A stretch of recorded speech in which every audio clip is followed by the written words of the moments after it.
Kalau itu dalam 2 minggu ini berlangsung dan ada Rempang di situ tuh, siapa yang akan ambil alih Rempang? Itu pertanyaannya. Lebih jauh lagi tadi pertanyaan saya. Itu dari dulu nggak ikut pemilu. Nah kita di sini capek-capek. Partai-partai ini setengah mati berdarah-darah, yang menang mereka juga. Tapi yang kawan-kawan kita yang di dalam negeri ini, menurut saya ya mohon maaf aja, memang belum ya latihan dulu lah, begitulah kira-kira.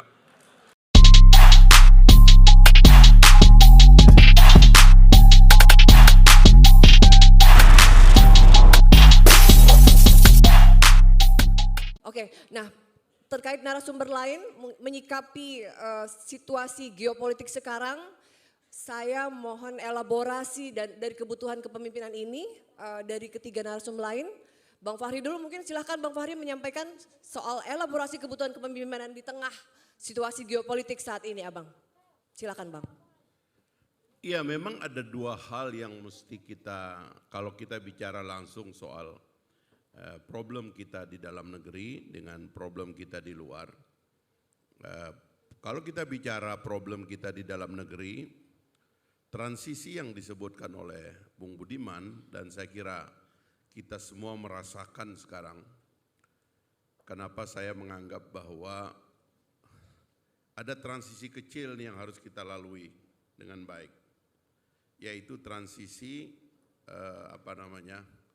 dari Pak Jokowi yang tadi disebut oleh Bung Budiman, pemimpin populis dengan segala macam ekses positif dan negatifnya, karena ada positifnya yang disebut oleh Bung Budiman tadi, tapi ada negatifnya juga.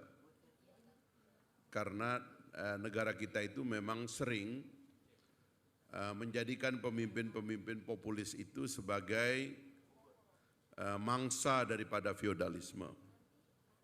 Ini problem di bangsa kita. Sehingga kemudian ada banyak tentakel kekuasaan yang tidak terkendali.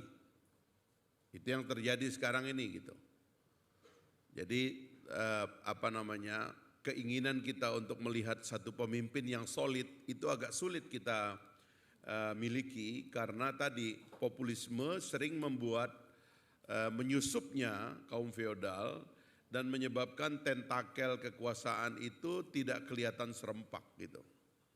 Seperti yang terjadi pada Bung Rocky, ya, sebuah forum diadili oleh orang yang tidak punya legal standing gitu, dan kekuasaan masih mengizinkan operasi-operasi semacam ini, ya.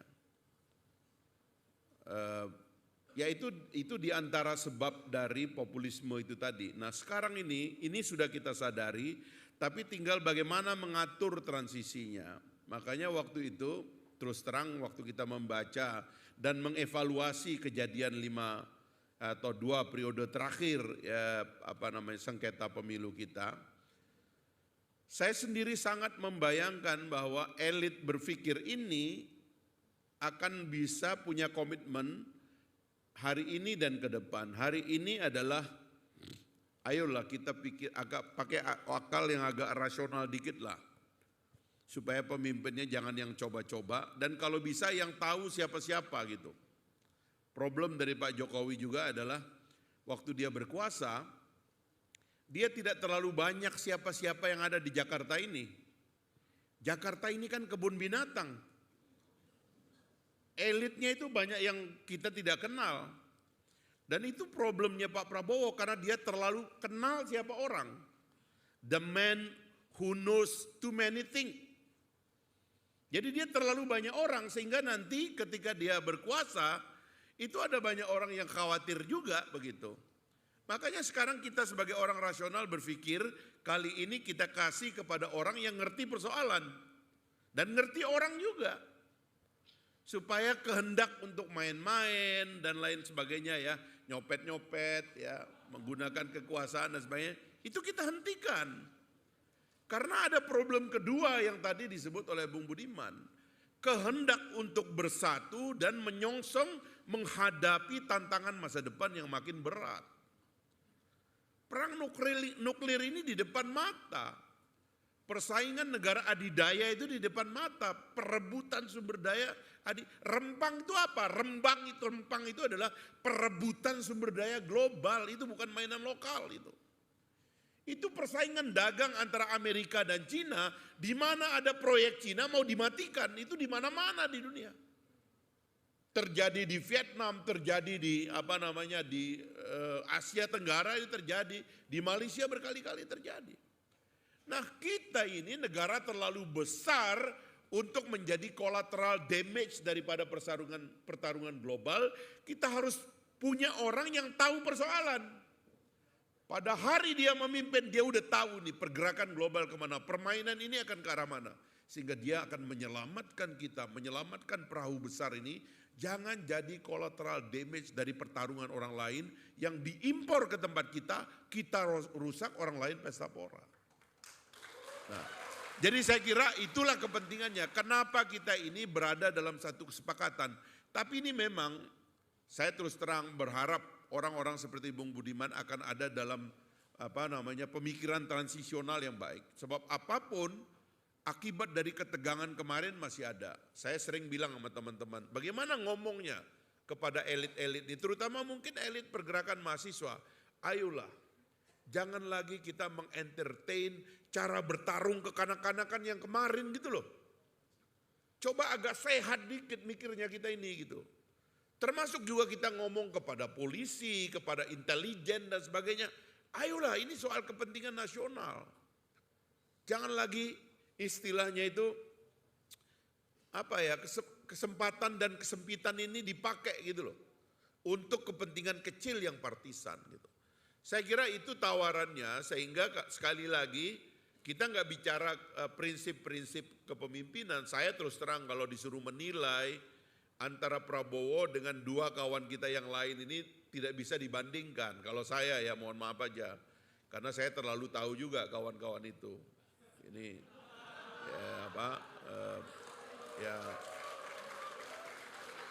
ya saya kadang-kadang mau bilang belum cukup umur nggak enak gitu loh. Jadi kan, ya misalnya Pak Prabowo boleh diserang sebagai berumur dan sebagainya.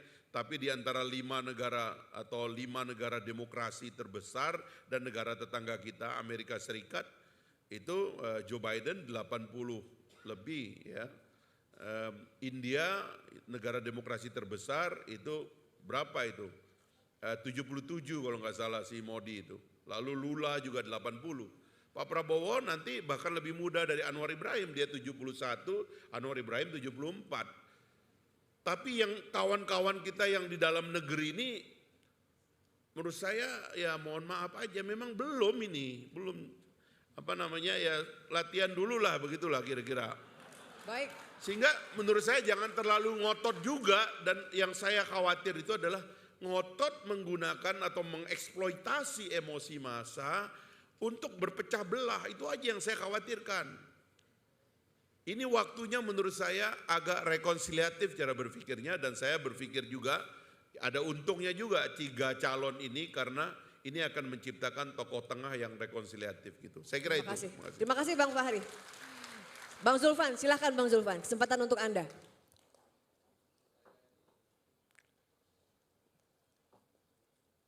Coba Bang Zulfan, bisa?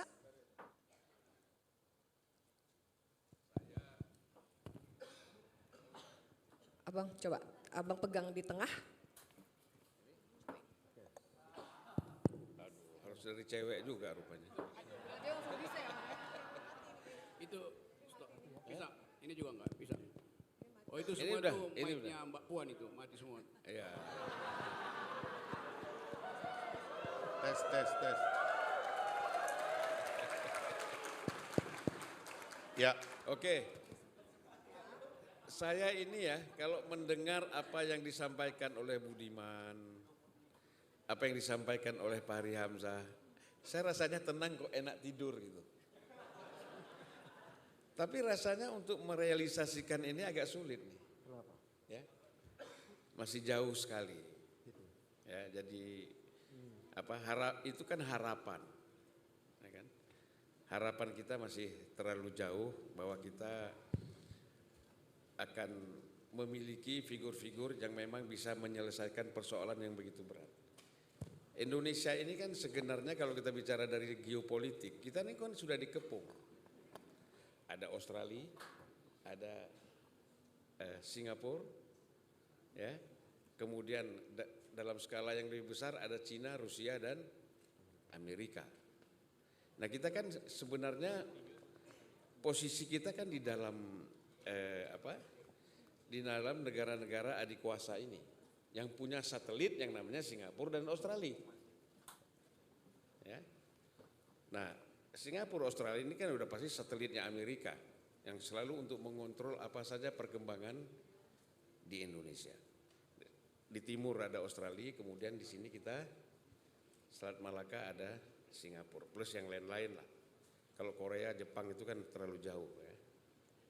Nah, jadi bagaimana kita keluar dari posisi ini supaya kita ini menjadi satu kekuatan, ya kita nggak bisa sendiri juga, tapi paling tidak diperhitungkan sebagai satu kekuatan yang seimbang dengan mereka. Ya. Jadi segala sesuatu yang skalanya besar tidak bisa kita lepaskan dari kepentingan negara-negara ini. Itu pasti. Misalnya satu contoh lah, orang bilang pilpres. Ya pilpres ini pasti Amerika berkepentingan. Cina berkepentingan, Rusia berkepentingan. Ya, apalagi kalau bicara soal Laut Cina Selatan, persoalan kita di Selat Malaka, pasti mereka punya kepentingan. Nah, ini kemarin kita senang juga nih, waktu Jokowi mau hadir di BRIC, ya di Afrika Selatan. Wah, ini kita pikir pasti ada satu lompatan yang luar biasa. Yang selama ini kita dikungkung oleh IMF dan World Bank, ya, dan kekuatan-kekuatan Barat, di sini Amerika, Inggris dan lain-lain, tapi Jokowi hadir di sana itu menurut saya luar biasa. Tetapi realisasinya seperti apa? Kalau hanya sekedar hadir tanda tangan absen nggak ada gunanya. Tetapi hadir di sana kita harapkan mempunyai satu sikap kita berpihak kemana dalam melawan hegemoni ini. Rocky tahulah barangkali. Dalam pemilu partai yang selalu keluar pemenang kan IMF sama World Bank. Nggak ikut pemilu, ya, tapi selalu Menteri Keuangan pasti. Kalau enggak IMF, World Bank. Gitu. Itu dari dulu, nggak ikut pemilu. Nah kita di sini capek-capek. Ya, partai-partai ini setengah mati berdarah-darah, yang menang mereka juga. Nah oleh karena itu kalau berani geser sedikit ke BRIC, saya kira ini luar biasa. Ya, dan artinya bahwa kita akan menunjukkan sikap. Nah terakhir kan Jokowi bilang pemimpin harus memberikan optimisme. Pemimpin harus memberikan semangat, ya, untuk ke depan. Nah coba itu dibuktikanlah setahun ini. Bagaimana posisi kita. Nah makanya saya setuju sekali tadi kalau bicara soal siapa di antara 3 calon presiden ini yang lebih memahami persoalan-persoalan bangsa, ya memang real itu Prabowo. Loh iya, dia sudah bergelut begitu banyak dengan persoalan bangsa ini. Ini orang tahan banting. Ya kan? Sampai pada akhirnya kemarin banyak jenderal-jenderal itu semua Agum yang dulu 2014 mengecam dia, Hendro segala macam gabung dukung Prabowo. Artinya kan apa yang dilihat oleh mereka itu apa? Bukan persoalan sesama militer. Ini anak tahan banting nih. Ya kan? Kita sikat kiri, sikat kanan, kita bilang begini-begini dia tetap maju, tegar. Ini yang penting. Gitu. Jangan kalau mau jadi pemimpin nggak jadi wapres saja mengeluh, ya kan? Ini kita nggak tahu Anies ini kalau nggak jadi capres nanti gimana? Saya mau tanya kalian yakin nggak Anies ini bisa maju capres? Nggak yakin, saya paling nggak yakin dari dulu. Nggak yakin. Last minute ini bisa berubah, last minute bisa berubah. Apalagi kalau bicara PKB, gampang sekali berubahnya. Ya, bisa berubah. Jadi siapa yang menyangka kita lagi tidur enak-enak besoknya baru kita dengar, loh Anies deklarasi dengan Caimin. Besok kita tidur lagi, Anies pisah dengan Caimin, itu bisa terjadi. Ya itu bisa terjadi. Nah, ini karena yang ingin menyelamatkan diri siapa? Bukan Anies, bukan Caimin, bukan siapa-siapa. Yang ingin menyelamatkan diri itu Surya Paloh.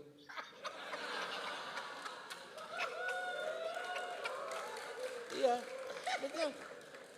Dia udah kejepit sama Pak Jokowi, sekarang gua mau keluar gimana caranya? Ya kan? Bagaimana gua keluar dari sini? Ya kan? Pertama udah ketendang dulu nih Demokrat, masuk PKB.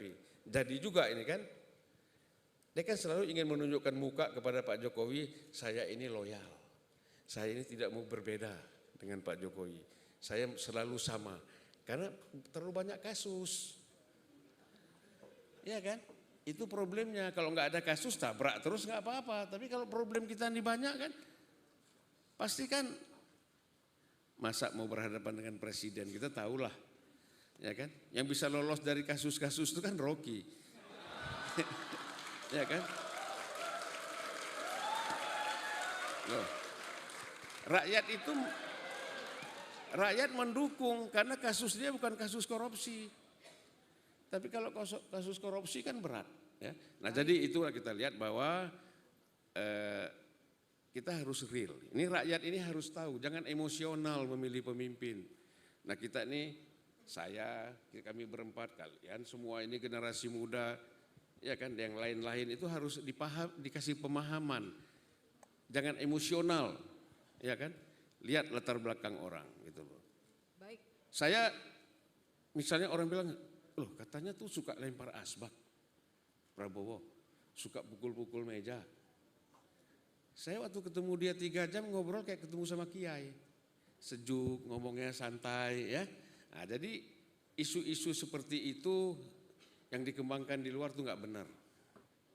Ya kita menyampaikan apa sesungguhnya yang kita alami. Ya, bukan yang ada dalam imajinasi kita untuk memojokkan atau menjelekkan orang. Ya udahlah Anies, Ganjar, biarlah jadi menterinya Prabowo nggak apa-apa. Ya. Kolaborasi ya Bang ya. Oke. Ini makin waktu jalan ini makin panas ini. Makin keluar nih. Memang keempat narasumber kita ini provokator dan kompor tuh bener banget ya. Panas ini, makin panas. Ini kita lagi live nih ya Bang. Keempat narasumber kita, terima kasih. Makanya saya sebut ini panas Bang. Kita tuh trending nomor 2 nih di Twitter nih sekarang. Seru. Karena ini narasumber kita ini memang paling ditunggu ya. Suara mahasiswa sekali nih. Bang Rocky silakan. Tadi Bang Zulfan lagi ngomong. Bang Rocky gini-gini nih. Terus. Ayo Bang, sekarang Bang Rocky silakan. Oke, ini isu yang burning issue, burning ideas soal keamanan global. Karena itu pemimpin nanti dia mesti bisa menjawab secara telak apa sebetulnya landasan filosofi bangsa ini di dalam soal global politics. Mereka yang belajar hubungan internasional atau politik internasional paham bahwa ada dua mazhab. Mazhab pertama adalah mazhab kaum realis, civis pacem para belum. Siapa yang ingin damai bersiaplah untuk perang. Itu dasar pertama untuk mempertahankan diri. Tapi ada doktrin kedua, civis pacem para justitium. Siapa yang ingin damai bersiaplah untuk adil. Sebelum Anda dapat kedamaian berlaku adil. Saya coba ulas 2 soal itu. Karena ini akan jadi ujian pada presiden-presiden nanti, pada 3 calon itu. Paradigma mana yang ada di kepala Prabowo, di kepala Anies, di kepala Ganjar soal global politics. Kalau ditanya siapa presiden yang paham tentang isu militer, isu security di Asia Pasifik misalnya, ya Anies. Sebelum Anies meninggalkan AHY.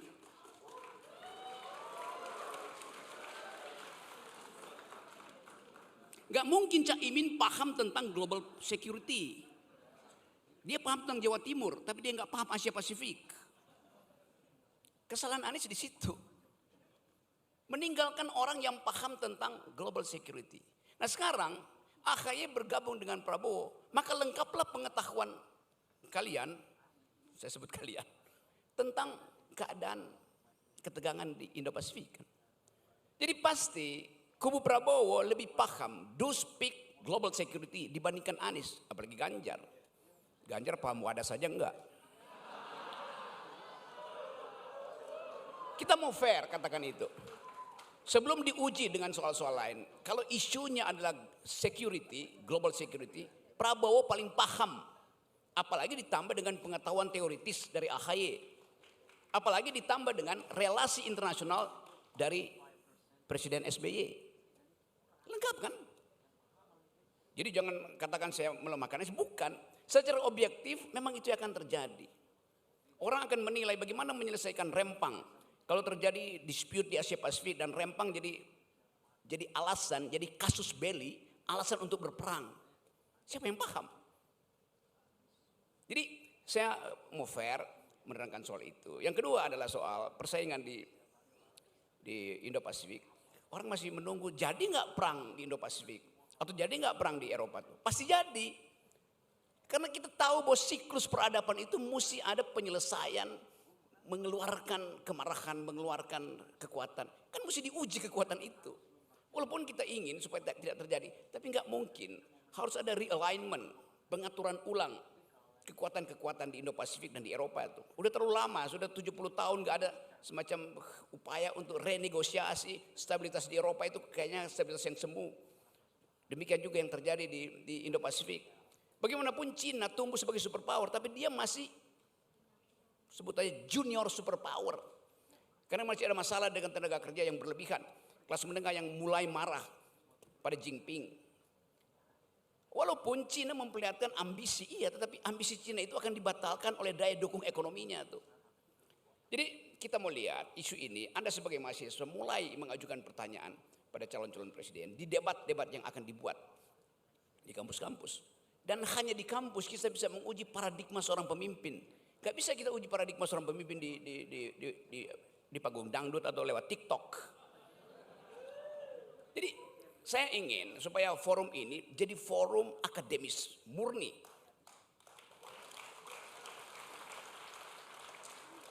Lepas dari ada sinyal politik saya abaikan aja tuh.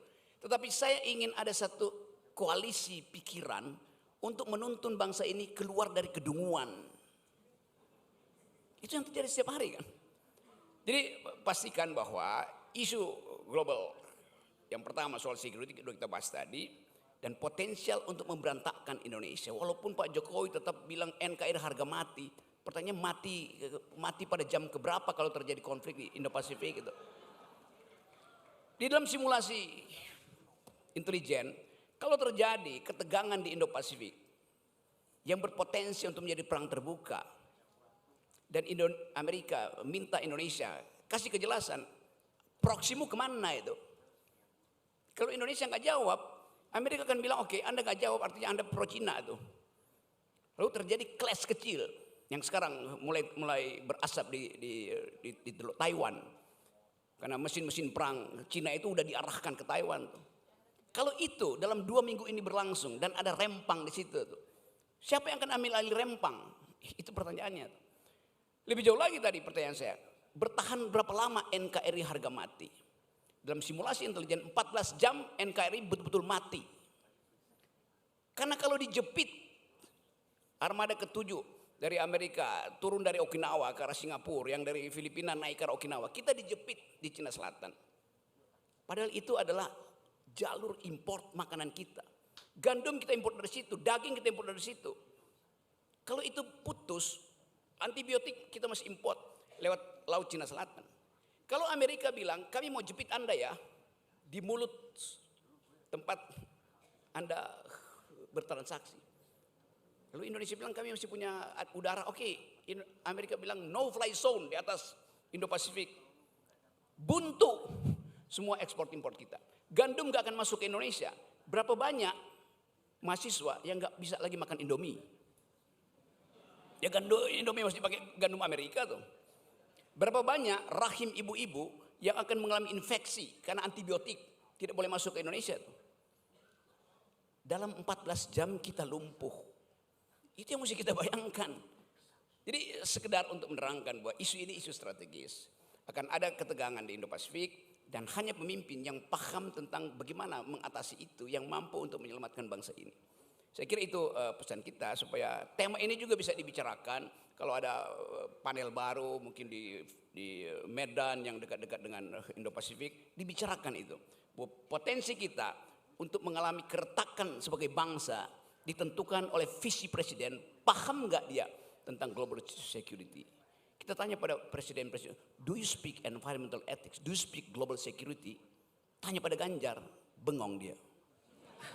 Baik, terima kasih Bang Rocky.